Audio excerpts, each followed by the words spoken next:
Like I guess Scotch drinkers talk about the finish, which is the sustain or the ending, but yeah. What is after sustain? It's the tack, decay, sustain, and then silence. No, there's like a fall off. Okay, I switched my audio output. Can you check again on the stream to see if it's chirping still? Someone says good, so I think that fixed it because it did change the audio output. That's so weird why that would be different. Anyways, hey, thanks for helping us debug it. Yes. Chat's awesome. Chat is awesome. Yeah, you fixed it. Oh, yes. Science. We must do some science. I'm going to add just a drop of water into this just to see what it does.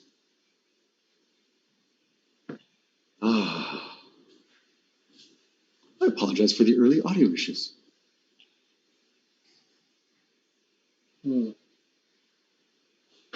Should I have water handy? I think you did mention that before. Yeah, I did. But if you don't have water handy, I can jump run and get it. Sure. Be back just a moment. And a straw or something to put a drop in. Okay. All right. Or you can just use your finger sometimes. Or use your finger, yeah. I don't think so. Yeah. I mean, some sourness comes out in the finish instead of all that nice, beautiful butter coating your tongue. So yeah, I would be sad if you brought this with an ice cube in it. Yeah. Once again, I feel like I have a better idea in advance, like whether I want, whether I want to put science in it or not. And this was just like, no, I like the way it is. I don't think I would science it. No. That's what you got to do. That's why we're doing this for you. We are taking the bullet for you. So all of the possibly 60 people out there in the continental US that have a bottle of this, they know, don't put water in. We take the bullet. What does I now want to know what like their tasting notes are, because Scotch Malt Whisky Society always has such delightful tasting notes. A dense and explicitly Campbelltown dram, farmyard, boiler shed, and seashore all converge into a beautiful and thrilling, evocative whole. Oh, that's great. Put some little poetry into their tasting notes. That's my band, Evocative Whole. And Roberto emerges from behind the green screen.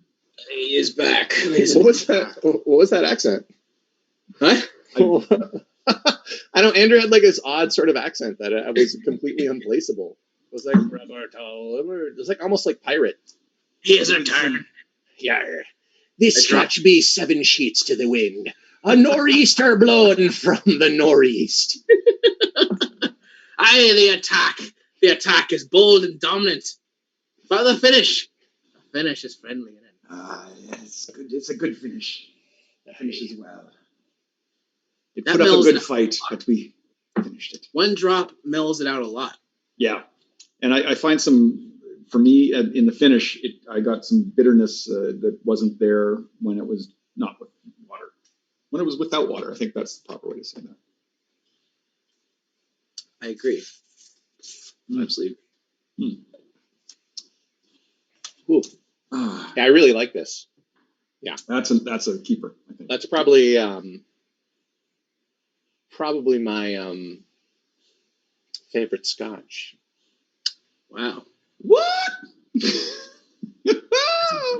Favorite whiskey alert! Favorite whiskey alert! I say that about almost every Scotch I drink. Just to manage expectations.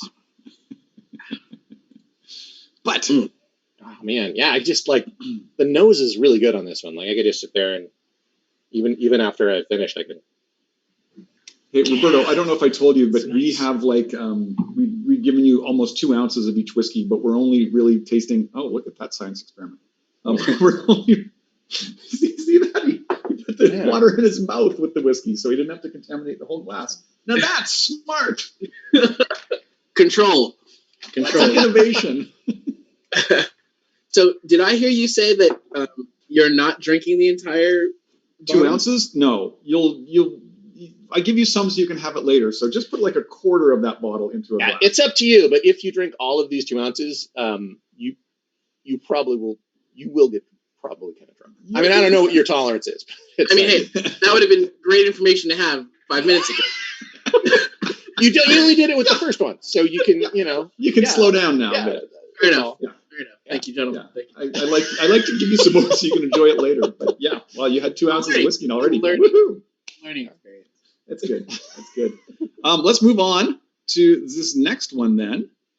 Here's a Dailuaine, old particular 12-year-old. Where is it here? Here it is. Dailuaine. Here we go. And is that Dailuaine? Is that Dailuaine? Is that right? Dailuaine. I believe Dailuaine.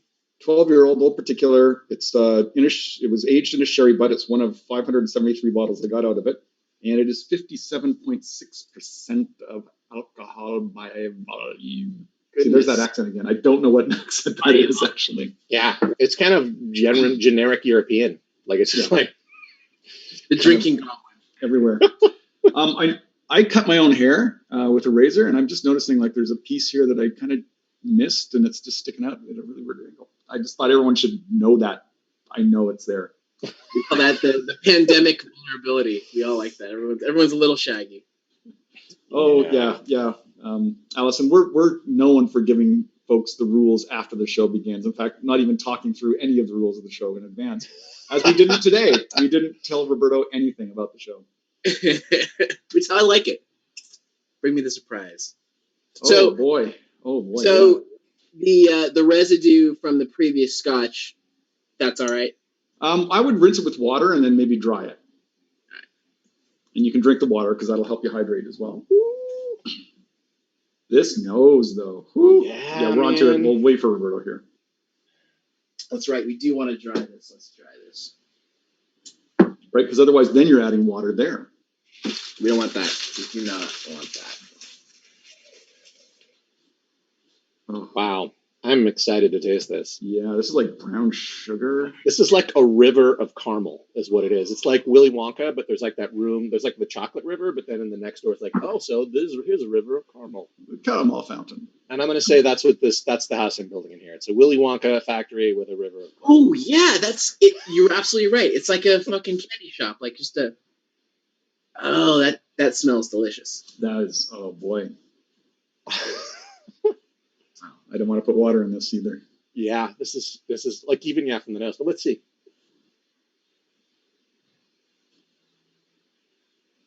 Mm. Oh yeah. Oh yeah. Oh man. Nice subtle opening. And it's sweet, but it's not as sweet as I thought it would be. Yeah, it's got a lot more of that oaky bite to it. It definitely, though, I will say the nose, because oftentimes the nose will not set me up for what I taste. Like the taste is very much surprising, but for me, the nose led right into this. Like it was like, this is what it smells like. This is what it tastes like. A little bit different, a little bit more. Yeah, and I like that because it does have a little bit of like sourness or bitterness at the end. A little bit of like the grapefruit almost, or some sort of like sour citrus at the very end. Yeah, that's the opposite. It's almost the opposite of the last one in that like this one starts syrupy and then at the end it's like boop, boop. Yeah, and there's some burn in there like at the very end too. Like after you're done tasting it, it's like just a little bit of fire in your nose, in the palate. It's so yummy. Yeah, this is good. Got a lot. Someone else can do science on this one. I'm not gonna. I'll do it. Is this a favorite of yours, Andrew? Honestly, I think I've had one dram out of it, and I think it's this one actually, because I think I opened this bottle, and so that's the 4 ounces, the 2 ounces I gave each of you missing. That's all. But it's so delightful to open these things because it's a single cask, right? So they only got 600 and what did I say? 573 bottles out of that cask. So that's all there are of these in the world. They have other casks, obviously, and they're going to be similar to this, but they won't be exactly like this. That's the joy of getting these single cask things. It's just you get a very unique flavor. You get something that is representative of the distillery, perhaps, and maybe something that's not representative of the distillery. That may be one of the reasons they sold it off to this independent bottler, Old Particular, Douglas Lang's company. And Old Particular is the same as Scotch Malt Whiskey Society in that they basically go buy single casks and then resell them so that they kind of maintain their original flavor. They're not blended with anything. They're not blended with anything. They're not moved to a different cask. They just buy the cask and then they age it, and eventually they'll go, "Yep, this is ready to go now," and they'll send it out. But Douglas Lang does do blends as well. In fact, they do blends that have Port Ellen distilling in it, which Port Ellen bottles on their own are fetching like thousands of dollars because it's a dead distillery, not because it's great Scotch. It's just a defunct distillery, and so people really value that whiskey. So is it kind of like there's a single printing, and there's like there'll be like 500 bottles, and then that's it, and everyone knows that year that we're talking about that flavor. Yeah, but they'll fill hundreds of casks a day. It's not like getting a single cask is that unique, but getting one of that particular cask that tastes amazing, that's what you're hoping to find when you get these independent bottlers bottling these casks. Is that they've gone through. I don't dislike putting water in this. Like I don't necessarily recommend it, but I don't. It definitely like kind of takes the edge off the nose because the nose is so great. But it does something interesting to the taste. Like gives it a bit more, I don't know, heat almost. He's going for it. How many drops, gentlemen? I just generally do one because you don't have very much whiskey in here, and it can change it a lot just with that single drop. And that's kind of what you learn. An interesting thing. I agree. It definitely does. Corey's code name would be in MI6 would be Old Particular. Yeah, Mellow's the nose.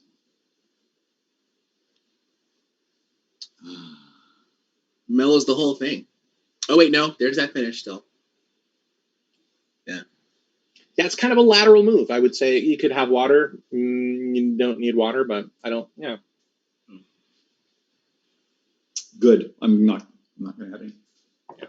Don't want it. It doesn't need it. Yeah, it's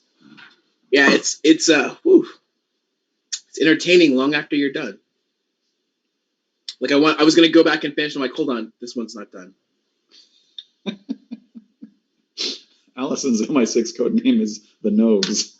No one knows what the nose knows. Only the nose knows what the nose knows. You can try to mellow the nose, but good luck. Yeah, I'm getting numb. Yeah.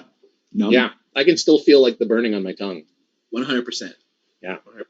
So interesting because like the first one, like this isn't that much more alcohol than the first one, and yet it has like a completely different mouthfeel. Like it's so interesting. You can tell this one's up there. But this is really nice. This is awesome. Oh, that's cool. I'm gonna do this in the future. You're smelling them side by each? Yeah. Yes, I'm still trying to make side by each a thing. People should be saying it more. Oh, you're streets ahead, man. Is that another one? Streets ahead? That's from Community.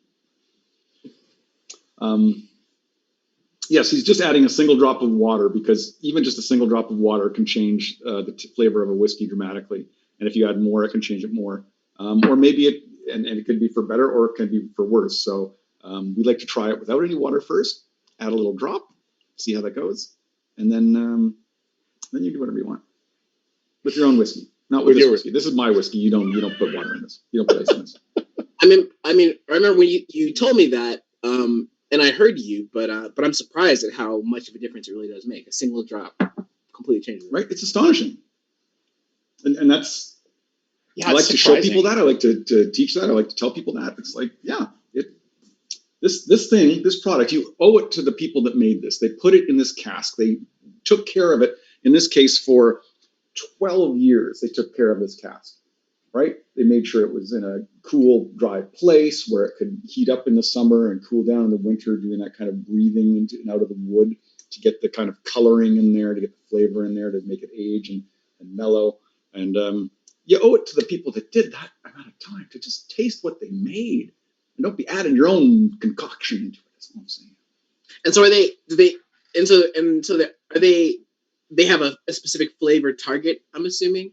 They're looking for, they're like, we're going to do this because what we want is a syrupy attack and a sharp finish and that kind of thing? Yes, Absolutely. They will change all sorts of things about the process to try and extract a certain kind of flavor. So the shape of the kettle that it's boiled in matters. The angle of the line arm that comes off the top of the kettle, the speed and shape of how they cool that vapor, that evaporated alcohol, how they cool that back down into a liquid that comes out as the new make spirit, that matters. The types of casks they select matter.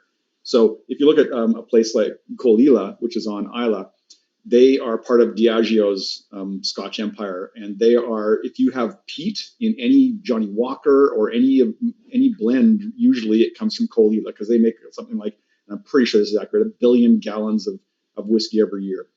Not that high, but it's a lot. They are the biggest, one of the biggest producers of whiskey.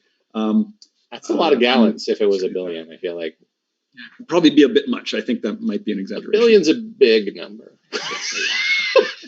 They make billions of atoms of whiskey a year. Okay. Fair enough. Yeah. Okay. Okay. But yeah, so they're the peated part of it, and then you look at something like Blair Athol, which pretty much is any kind of sherried component of a Johnny Walker. They're also part of Diageo's holdings. They really concentrate on sherry cask maturing. They make some in bourbon, but primarily known for their sherry casks. So yeah, they're going after specific flavor profiles for the blends if they're part of Diageo's empire. But if they're independent distiller like Bruichladdich or something like that, they're not independent anymore.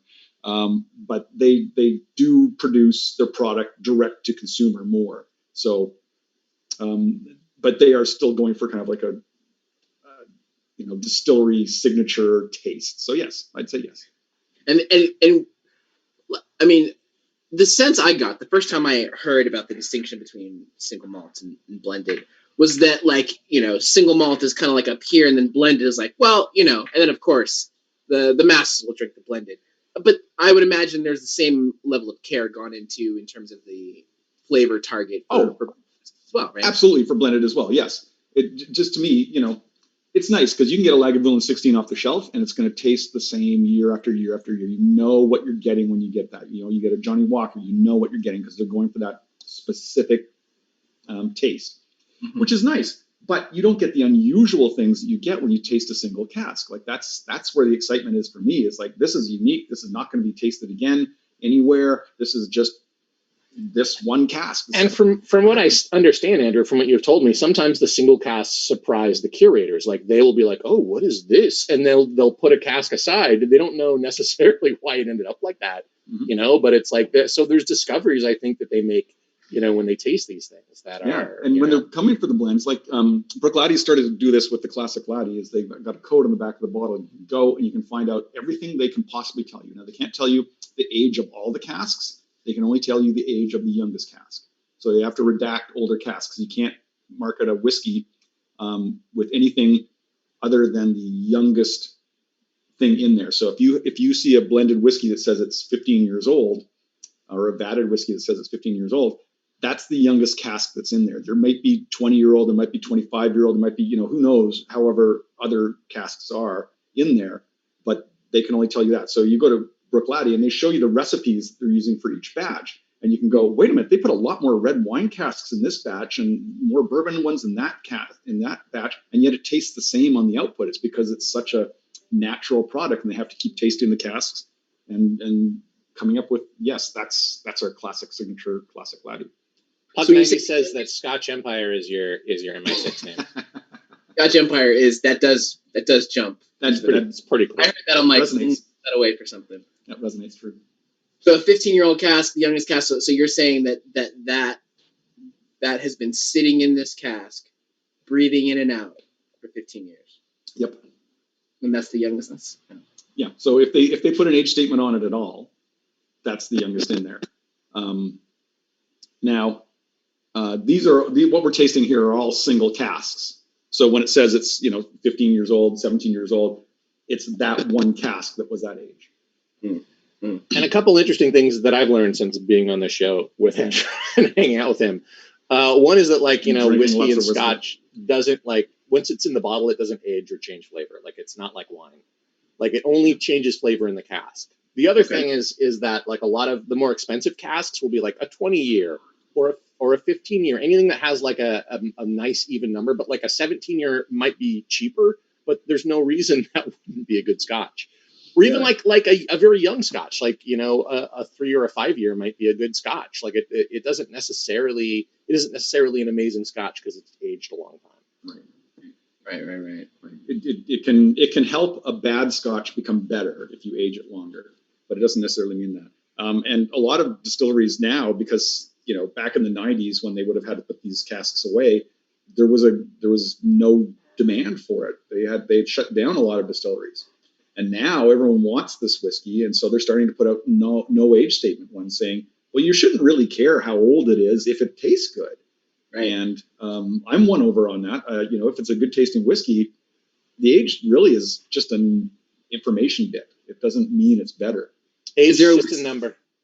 Is there a whiskey that you guys feel is like underrated or something that it tastes really good that might not have the reputation it should have? Probably lots. And sometimes that's okay because they're all underrated. Love the whiskey. They're all fantastic. I would say something like Banknote. Like Banknote puts a lot of malt into their blend. It's a blend. They say it right on the label. They're not hiding anything. It's a blend. And generally people look down on those sorts of things, but it's a perfectly great whiskey, and you can get it for like about $21 a liter. Yeah. So the price point is way low, and it delivers with taste. Like, I think that's underrated. I think. Give me that title again. Banknote. Banknote. Noted.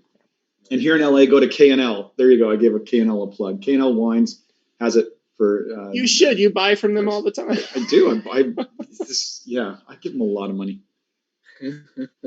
Also, and we were talking about this earlier, Roberto. You play tabletop role playing games. Mm-hmm. Yeah. We right now we'll go back and forth between like D&D and Cult of Cthulhu. Mm-hmm. Right now we're doing the Horror on the Orient Express is the one. Oh yeah. Cool. And we did the Nyarlathotep game last year. Masks of Nyarlathotep. That's the one. Excellent. Excellent.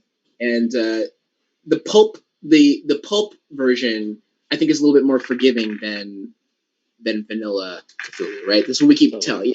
Our DM is like, if we were playing straight up vanilla, you'd all be dead by now. Yeah, I had like a Call of Cthulhu campaign that I ran in college, and every time a player died, we would cut their character. Like, everyone drew pictures of the characters, we'd cut them out and make a little tombstone and put it like along the edge of the playing area, and we had like it went all the way. There were so many tombstones by the end of it. Like, it was I don't know, like 5 or 6 feet of characters that had all died. So or went insane. Routinely, we'll finish a session, and our DM will be like, "I'm amazed you all survived."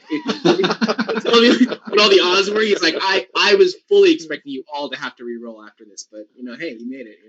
Yeah. Oh, that's fantastic. I came late in life to role playing games, but I get it now. It's amazing. I do love that it is so strange, like, because I was like, derided as a young person for playing them, and now it's like all of the cool people are playing them. It's just so interesting. Yeah. It's like really cool. Is. I mean, because when I got, I'm like, oh, we're telling campfire stories. You know what I mean? Like, you're being told a great campfire story, plus choose your own adventure. It's fantastic. And I always, one thing I liked a lot about your Delta Green thing was the idea of like leaning into the acting and the characters and the situation, the voices and all that stuff. And so, my DM, if he'll put on a voice when he's playing an NPC, and I'm like, great, I want more of that. I want more crazy accents. I want more atmosphere. I love all that stuff.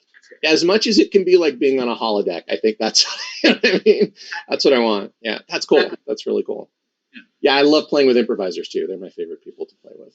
So. Yeah, because you're like, because you've passed the I feel stupid barrier, and you're like, no, let's just do these characters. Yeah. All right. Well, let's speaking of rolling a new character, let's roll a new whiskey. Let's roll a new tune, as the kids say. Balmenach, 11-year-old, another old particular refill hogshead. One of 284 bottles we got out of this cask, and it's 59.3% alcohol. Wow! I don't know what the accent again. I don't. If you can identify the accent, you will win. That was almost Cajun. A free email from me. Thanks. Yeah. High praise. High contest. I don't do a Cajun accent. And when I do, my wife gets mad at me because she lived in New Orleans for a while, and she's like, "That's not right." I think it's pretty good, but whatever. Does she do a lot of Cajun cooking? Does she have opinions on recipes and whatnot? She does not do a lot of Cajun cooking. I mean, we both love Cajun food. I mean, who doesn't love Cajun food? Like, it's Good point.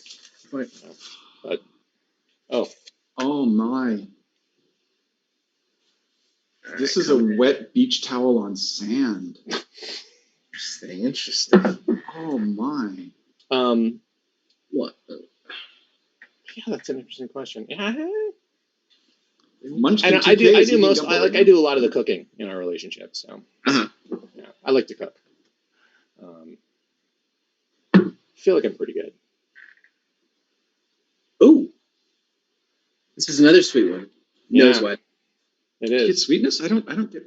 I do. I feel like these are all variations of candy shops or sweetness so far.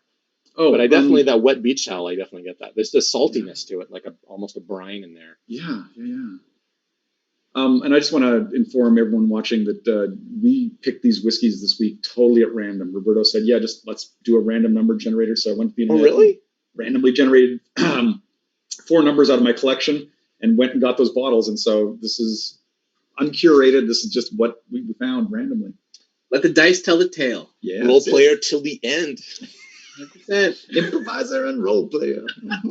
Yeah. This is like saltwater taffy to me. That's what that smells like. Mm.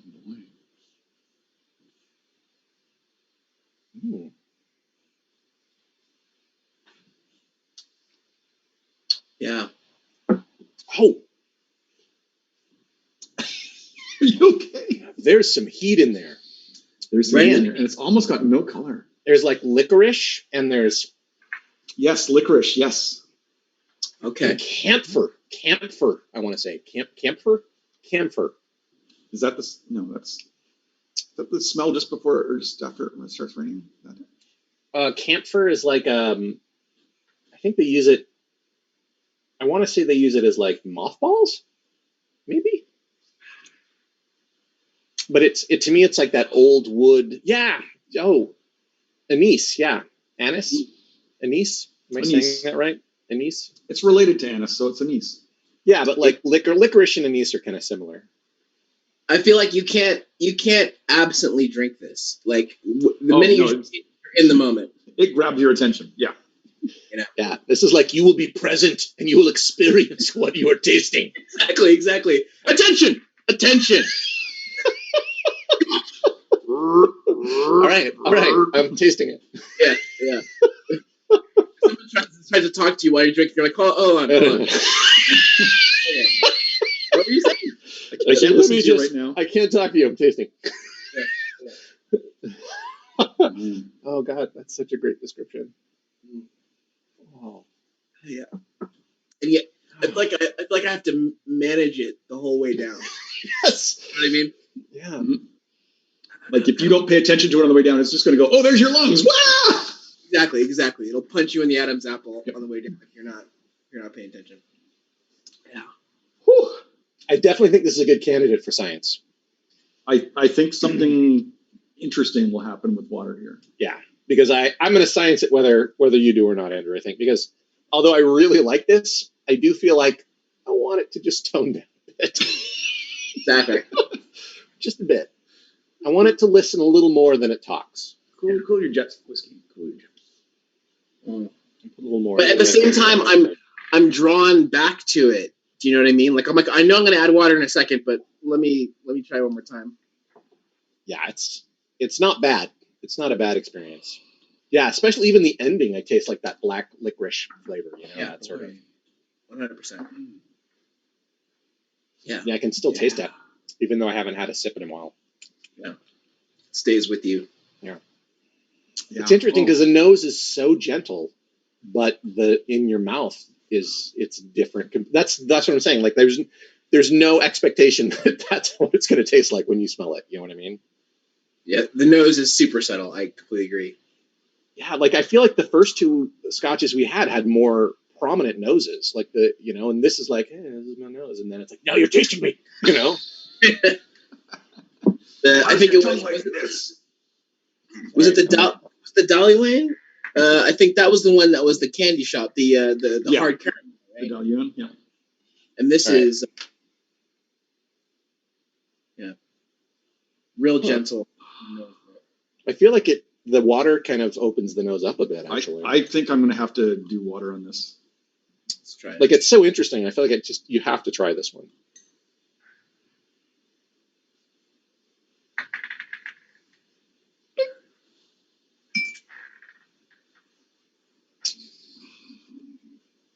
I mean, almost kills the nose, the water. You think? Really?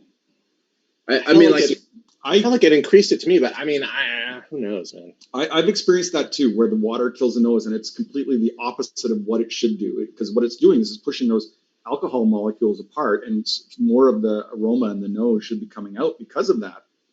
I mean, I feel it in my nose more than you actually smell it. Yeah. I'm with you. I like it with water. I feel like it's more of a conversation than it yelling at me delightfully. That reaction aside, I agree. I feel like it's mellower now. Oh, it is. Yeah, just with one drop. That's crazy.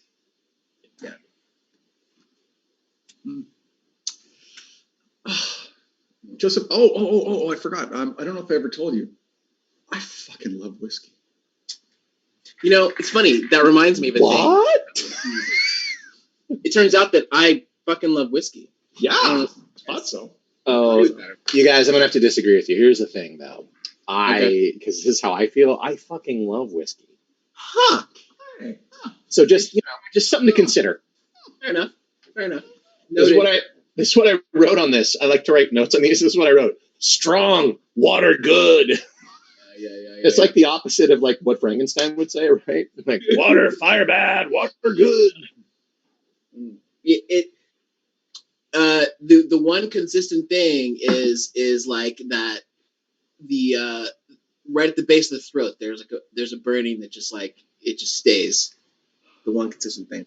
I get it right on the tip of the tongue, the burn. I get it like on the palate and also in the back of the throat. But definitely like the flavor is there. Like this has such a like strong funky flavor that it's like it's there. And it's like it's a good thing, but it's so interesting. It's like that sort of like turpentine, sort of like in your throat for a while. Right there. Yeah. It's so interesting. Once again, like these are all so different. How do they do this? Like one beverage. Like you never taste wines and be like, these are so amazingly different. Like that would never happen. I mean, I love wine, but that's amazing. I'm just imagining. I keep wanting to use the term cask master, but I know that's not the term. It's like curator, right? Yes, I am the cask master. But I feel like the person that is targeting this flavor is a bit of an evil genius. You know what I mean? They're like, it's gonna punch you in the teeth a little bit. We're getting, I think, mild applause for using the title of the show in the episode itself. We got a golf clap. Yeah. Very, very polite, very distant. Well done, friends. Got to put an asterisk by my name because I went full on 2 ounces in the first pour. So that's commitment. That is commitment to loving. It makes sense. Like that's what we gave you. Why would you not do that? You know what I mean? Like, we didn't talk to you beforehand. Tell you not to do that. Done. There were no instructions. Oh, also, Roberta, there's little plastic parts of the cap that may stick on the bottle. Just take them off and put them back in the cap. Don't throw them out. Okay. I was supposed to eat them? Oh, shit. Oh, yeah, you're supposed to eat them, but then once you collect them afterwards and give them back to me. Affect the finish roll. If you get enough of them, you get a T-shirt. If you can like save up a whole bunch of them, you get a jet ski. But it's like it's not worth it. It's not worth it. That's a lot of plastic as well. A lot. How am I pronouncing this? Balmenach? Where is it here? Balmenach. Balmenach. Balmenach. The CH in Gaelic is a ch sound, like Bruichladdich or Glenfiddich. The accent is often on the second syllable of a word in Gaelic. So, yeah. So instead of Port Ellen, you might say Port Ellen. You would say Port Ellen. Instead of Bowmore, as we would say, it's Bowmore. And it just starts sounding Scottish already. So, Macallan. Glenfiddich. Macallan, yeah. It's a little bit of work. You know what I mean? This is. You're not wrong. You know, I'm working. Yeah, I do feel like the water helps. Like I definitely smoother with the water. I'm glad I did that. Yeah. I do feel good though. Voice. This is, I'm not drunk, but I feel pretty good right now. I feel pretty good. I'm feeling pretty. And again, yeah, it's like it's mindful drinking. It's like there's no other, It is one of the other things I really love about Scotch and whiskey is that the alcohol isn't hidden. It's like you're drinking alcohol. It's right there. You take the little sips, and it's like, and I don't know. I just feel like it's kind of easier to gauge, like how much you're drinking because of that. Like it kind of slows you down a bit. Definitely. I was doing this. You're not going to chug that whiskey, that's for sure. I was doing a stage show called Drinking Game, where they like read a screenplay and turn it into a drinking game, and all the people reading it's a really awesome show. But they like one of the rules they had, I was like, well, I'm gonna have wine. Like, no, you can't have wine. That's not allowed. You're not allowed because we've had bad experiences with that.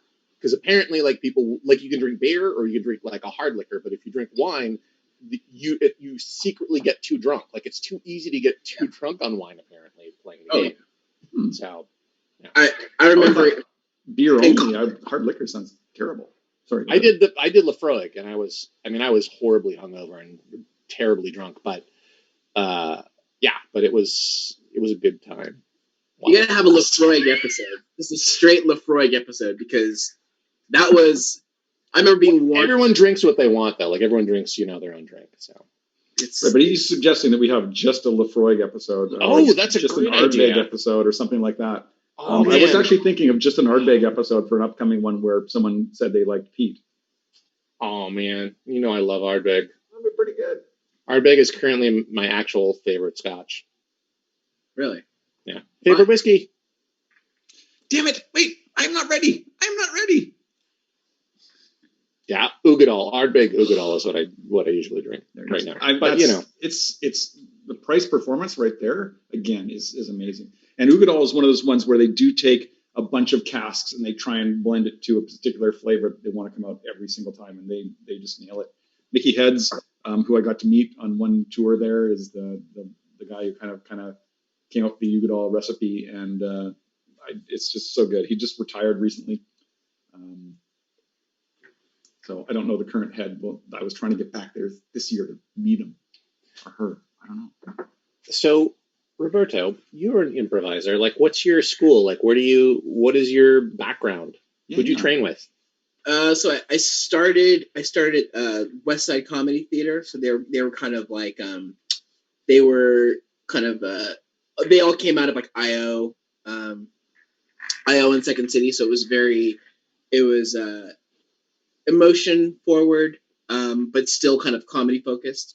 I did some UCB after that, back to IO, and then now I'm at Impro. So it's more narrative based, right? Mm-hmm. My thing right now is grounded emotion, I suppose. But I mean, I'm all about a big character. I'm all about it. Nothing stops that character from being grounded, though, too. I'll jump in with sunglasses. That's fine. I love that. That's the boundary of big character. Like, I will wear sunglasses. I will. That's how big I will go. Yeah. You know what they say? Can't act. Wear a big sunglasses. Right. But I love the sort of the actor. Says that. Definitely. Yeah, and this whole. I mean, I don't know how you guys feel, but while I feel like it's kind of taken a lot of tools away, I feel like there are certain muscles that now a lot more emphasis is going towards those. Yeah. So I'm really curious to know what it's going to feel like when we're back in rooms, I enjoy Zoomprov. Like I have enjoyed all of the shows I've done in Yeah. this format. You know, like I think it's a fun format, and I feel like it's also good for like camera training. Like you just kind of get more of a sense of like, you know, Yeah. and also just relying, like trusting the other people you're working with rather than like the thing is you get so reliant on the audience and the feedback from the audience. I agree.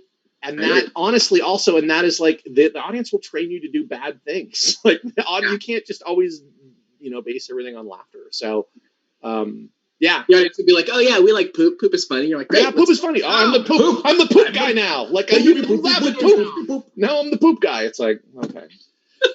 All right. Well, let's move away from the poop guy and get on to some Glendronach. All right. Keep the show going because, you know, there's other shows on after us. We'll stop talking about this thing I love to talk about this other thing I love, I guess. I guess we can continue to talk about it, but we're going to continue to talk about it over a glass of Glendronach. Glendronach. I do have a question for you, Andrew. Oh, yes. Where's Niles? Oh, Niles? This is part of Hayward in the Bay Area. And my buddy Paige Frakes, also a comedian, very funny guy, improviser, stand-up, songster. Is that a thing? Songster? He plays guitar and sings made-up songs and written songs. He's really, really good. He makes these T-shirts. And this is where Charlie Chaplin first had his studio in California. He made like 3 or 5 silent movies up there before moving down to LA.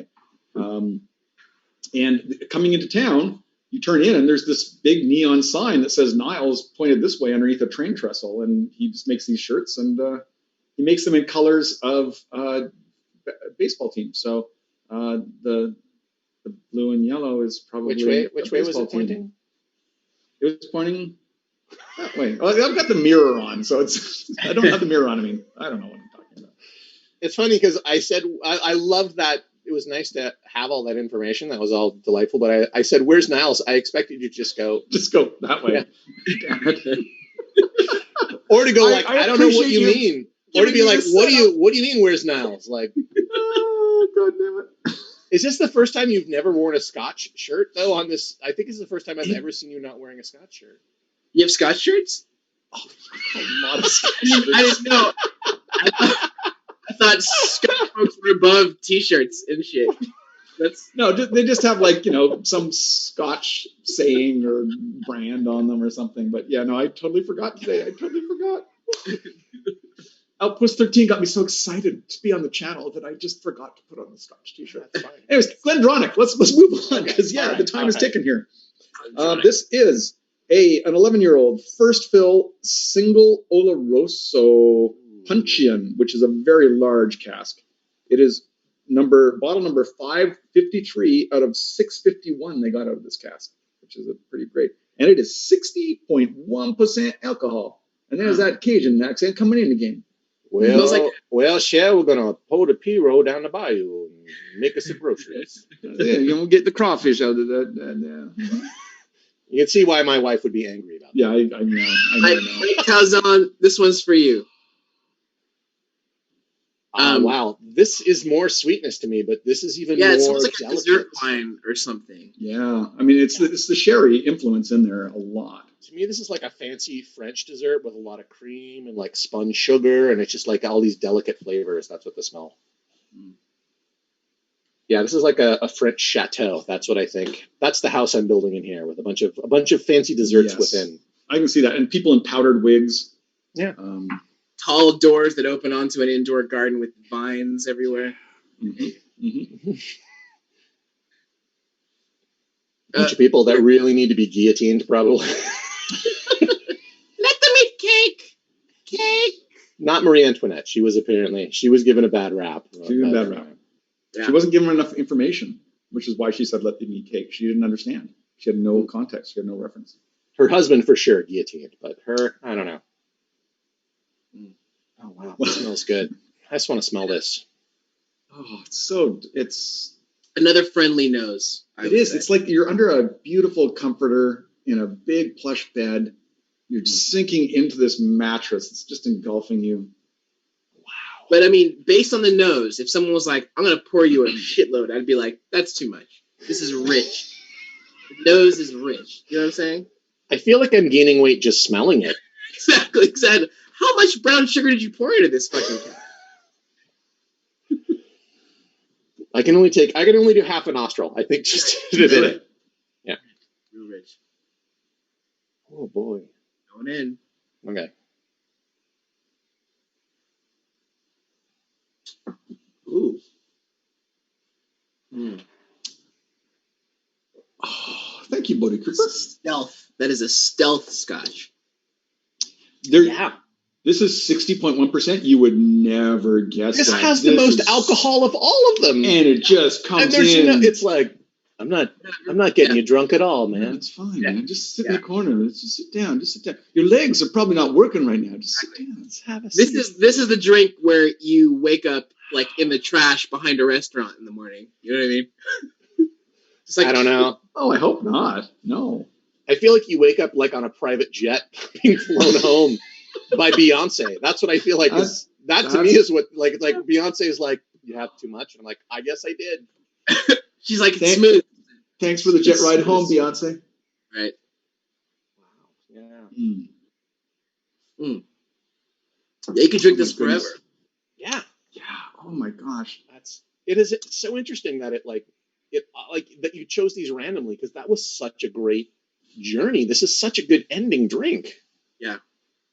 Yeah.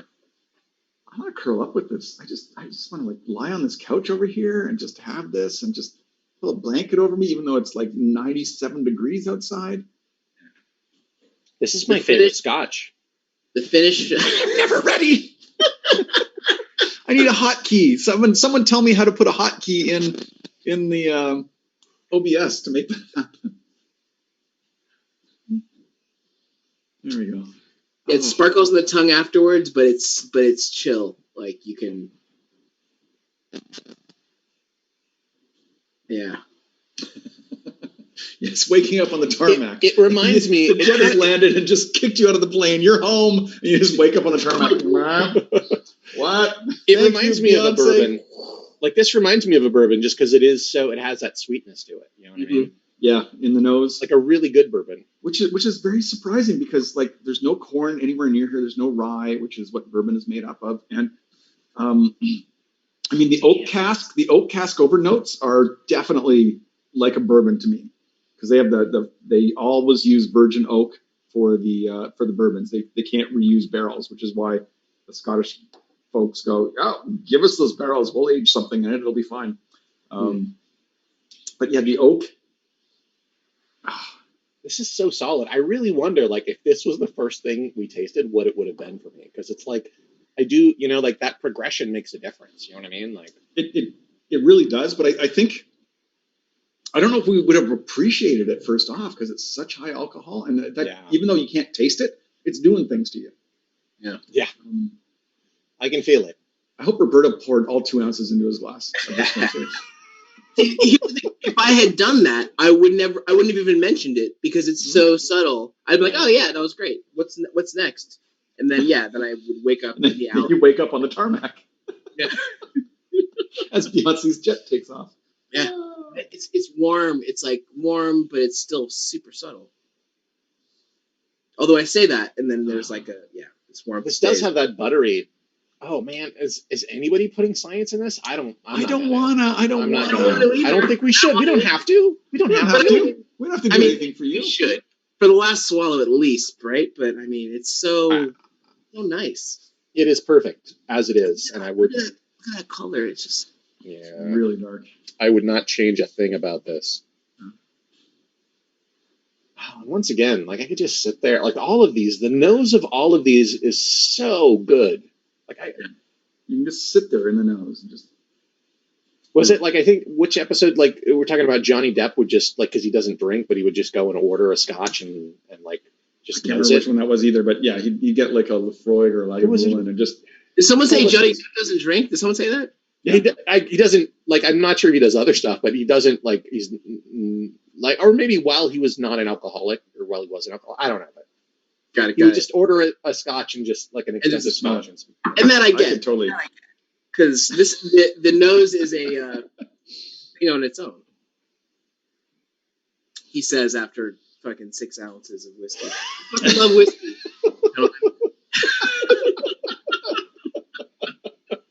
We hear you. Oh, Maura's internal organs feel it from where she is. Oof. She can smell this. She can feel this affecting her. All right, I'm gonna science, y'all. Okay, yes, let us know. Oh man, I need to get an eyedropper. That's Oh, for you get- real. What do you got? I'm going to science it too because I got more of this. So if it goes bad. Let's see. I'm gonna wait and see. Mellows the nose a little bit. Yeah, but not lots. But it does mellow the nose. This is the crazy thing. Like it should open the nose. It should expose more of the aromas to the air, but I often find it doesn't. Yeah. And I want to wait because my throat is still kind of like, it's almost like like 3 swallows in, my throat's like, what have you been doing? You know what I mean? And it's all kind of like. I feel like there's something in the nose and I can't identify it. You know, not having put water in the nose, I want to say like there's some kale or like some sort of green leafy vegetable in here, like a broccoli or like a kale or a chard, really. Mm-hmm. You know what I'm getting more than anything in this nose is a big when you go to a meeting and they have those big pads of paper and you can kind of smell that fresh, almost newsprint paper, that kind of. Yeah. That's what I'm getting in the nose after putting water in. But the sherry's knocked down with the that sweet nose is knocked down. It's so good. So good.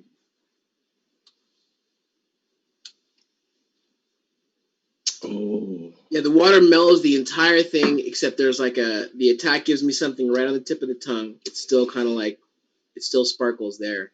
And the rest of it's mellowed a lot. It's too mellowed for me. Like a lot of the things I loved with it straight are gone. And yeah, so I would say no water. Yeah, I would agree. And that would have been my guess. Joseph wins. Hey, so there are other shows coming on to Outpost 13 tonight. And I'm going to go look up what those are because I don't have the sheet with me. We'll be more prepared next week. Yeah, we will. Totally. Totes. So, why don't you ask, Andrew? Question for. I've got a question for Roberto because you've been a bourbon drinker in the past, and I want to know, after sampling this whiskey, do you like whiskey? Oh, actually, I think the way I would put it is that I fucking love whiskey. Fucking love whiskey. Yes. Thank you so much, gentlemen. Oh, thank you. Thank you for being a guest. This is always fun to do. Stick around on Outpost 13. There are a lot of other great shows. I'm just going to do the ones I know from memory. I know that the Matty Goff show is on Thursday at 8:30, I think it is. There's also a great game show, Two Liars and a Truth Teller. It's just called Two Liars on Thursday evenings earlier at 7 p.m. Joseph had a show on Fridays. That's taking a hiatus right now, but may come back. There is Made Up Music on Wednesday nights where they make up a song from scratch based on suggestions from what's ever in the chat, which is amazing. There's Going Out Again. There is Corey does we'll do graphic editing photos on Monday on a show that is called Thingamajig. May I add one? Yes, please. Photo Magic? No, I have a show coming up. Pickup Game Presents, long form improv, Sunday nights at 8. We're going to be premiering in September, so keep an eye out for that. Please. On Outpost? On Outpost 13. Yeah. Photo Alchemy. Photo Alchemy. That's it. Thank you. Yes, we both saw that in the chat. Thank you.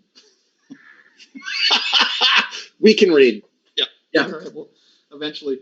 And there's lots of other great stuff going on the channel. So just subscribe. Check out all of the creative output that's going on in Outpost 13. It's fantastic, and you're going to find a show you love, and they're going to love you back. That's my guarantee. If they don't love you back, come and talk to me. Andrew will sort them out. Yeah, I'll sort them out. He'll sort them out in a Canadian way. He'll really talk to them from the heart. Yep. Thank you again for being here. Thank you, Outpost 13. Have a fantastic weekend, everybody.